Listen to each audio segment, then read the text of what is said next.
Bonjour, heureux de te retrouver pour sa parole. Pour toi, je m'appelle Thibaut, je suis pasteur à Antibes et je suis heureux de partager la parole de Dieu pour ta vie. Je pense aujourd'hui à ce texte de la Genèse au chapitre 2 et au verset 18 où le Seigneur Dieu dit « Il n'est pas bon que l'homme soit seul, je lui ferai une aide semblable à lui. » C'est Dieu lui-même qui dit ici au jardin d'Éden, dans le paradis, qu'il n'est pas bon que l'homme soit seul. Il n'est pas bon que l'homme, la femme soit seul. Dieu connaît les lourdeurs, les difficultés, les souffrances de la solitude. Dieu n'est pas un être solitaire. Dieu est lui-même un être de relation. Père, Fils et Saint-Esprit. Dieu est en relation au sein de lui-même. Au cœur de Dieu, il y a une relation. Et Dieu crée l'homme à son image comme un être qui a besoin de relation. Et même malgré les arbres, malgré les fruits, les légumes, malgré les conditions favorables, Dieu sait que l'être qu'il a créé à son image n'est pas fait pour rester sain. Dans le contexte de ce texte, peut-être que tu le sais, Dieu va créer les animaux. Il va amener les animaux à l'homme. Et malgré cela, le constat sera toujours là. Il n'est pas bon que l'homme soit seul. L'homme va rester insatisfait. Les animaux, même la nature, même les animaux, ils sont beaux, on les aime, mais ils ne peuvent combler notre cœur. On a besoin d'une aide semblable à nous. Beaucoup de traductions disent une aide semblable, une aide qui soit son vis-à-vis, un face-à-face, un vis-à-vis. Quelqu'un qui reflète quelque chose de lui. Et quelque part, c'est ce que tu vis, toi. Et on s'approche là de la Saint-Valentin et j'aimerais te dire, Dieu sait ce que tu souffres. Quand on souffre, on croit qu'on est seul. Et on croit que personne ne nous comprend. Mais j'aimerais te dire, Dieu te comprend. La Bible dit que l'Éternel Dieu a vu et a dit lui-même, il n'est pas bon que l'homme soit seul. Dieu a vu, Dieu a dit, Dieu a constaté, Dieu a remarqué et Dieu a cherché à pourvoir. Les animaux n'ont pas pourvu, mais la suite du texte dit que Dieu forma une femme de la côte qu'il avait prise à l'homme.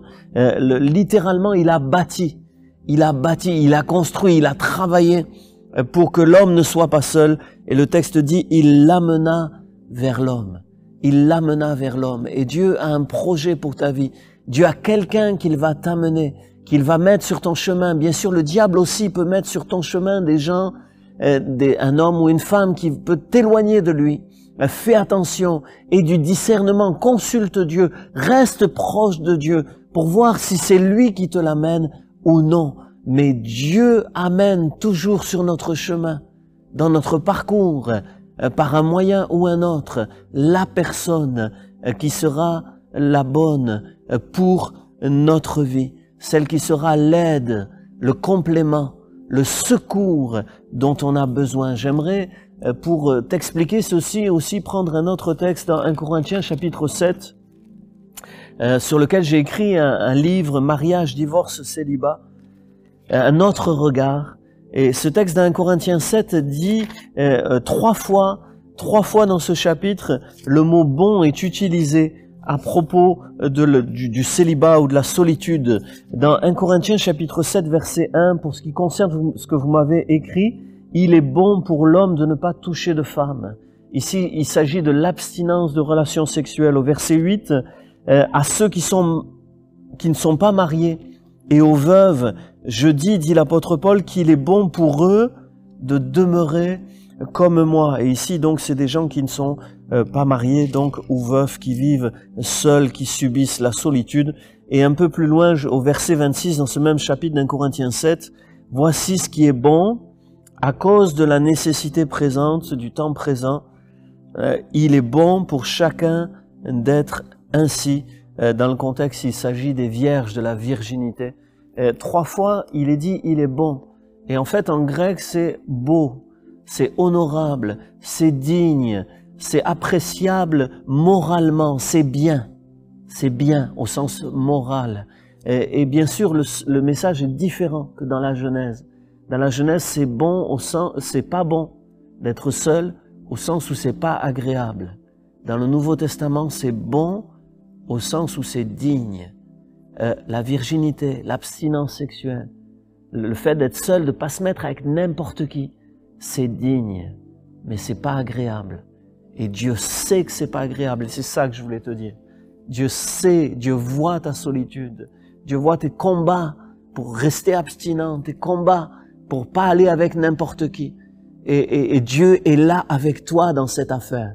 Dieu a quelqu'un pour toi. Dieu va t'amener quelqu'un. Bien sûr, il va pas te forcer, t'imposer quelqu'un qui sera pas selon ton choix et selon ton cœur et tes goûts. Il va t'apporter quelqu'un qui te conviendra. Bien sûr, tu auras ton choix à faire. Dieu choisit pas à notre place, mais il prépare les circonstances pour que tu puisses avoir celui ou celle dont tu as besoin à tes côtés, comme une aide semblable à toi, un vis-à-vis, quelqu'un qui te sera égal, à parfaite égalité, à pleine complémentarité. Dieu a quelqu'un pour toi. Et maintenant, bien sûr, tu peux réagir à ce message sur le numéro qui s'est affiché. Tu peux aussi partager ce message à quelqu'un si tu veux que quelqu'un l'écoute et en faire profiter quelqu'un. Mais j'aimerais que maintenant, on ferme les yeux et qu'on puisse dire ensemble, Seigneur, Seigneur, toi qui es le Dieu de l'amour, toi qui es le Dieu des relations, toi qui as dit, il n'est pas bon que l'homme soit seul.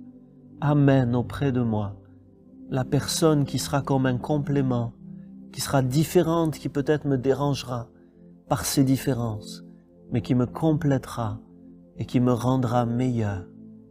Au nom de Jésus. Amen.